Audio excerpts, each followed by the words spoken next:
It's finally time to talk about some Peacemaker Season 2 spoilers. So yeah, let's get right into this. But mostly, I want to stick more to the finale because that's the one thing that stood out to me the most. So yeah, let's talk about it, what we think about it. And look, the show overall, Season 2, I think it's a solid 8 out of 10. I think it's a really great season, a great follow-up. And they throw a lot of great ideas like the multiverse travel. I thought it was a lot of fun. The Yahtzee dimension was, I don't want to say fun.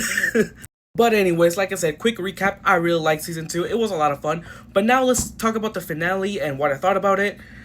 It was very underwhelming. I liked it. It was fine, but God, I just there's this one thing about the thing about Season 2 that I don't like all that much is that it has so many plots, it has so many things going on that just doesn't matter. And this final episode, it doesn't even feel like an episode from Peacemaker. It just feels like set up for the new Superman movie, Man of Tomorrow, which why do we need that?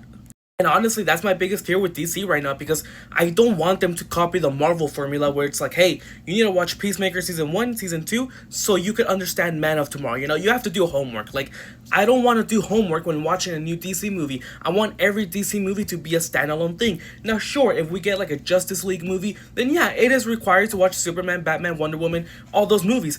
But, like, a Superman follow-up sequel, you need to watch Peacemaker?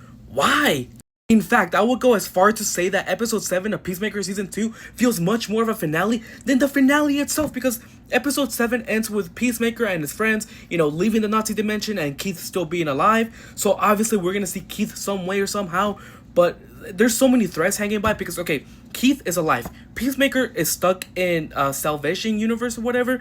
And then there's a whole thing about the crew has started this new organization, corporation or whatever called Checkmate.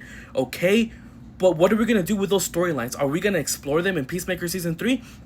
Oh, but guess what? James Gunn has now said that there are currently no plans for Peacemaker Season 3. So why did he give us all of these threads if they're not going to be answered in a Season 3? If they're going to be answered in another movie or in another show that doesn't connect to Peacemaker, why? Why would you do that? Like, see, it already feels like homework. But now that I'm done ranting, like I said, I really like Season 2. I mean, there's a lot of good things that happen in the finale. Like, Chris's and Hardcore's relationship I thought it was pretty nice, pretty heartwarming. But again, the finale just felt mediocre, underwhelming, and I don't know. Overall, great season, but the finale did not stick it. So yeah, that's about it. Peace out.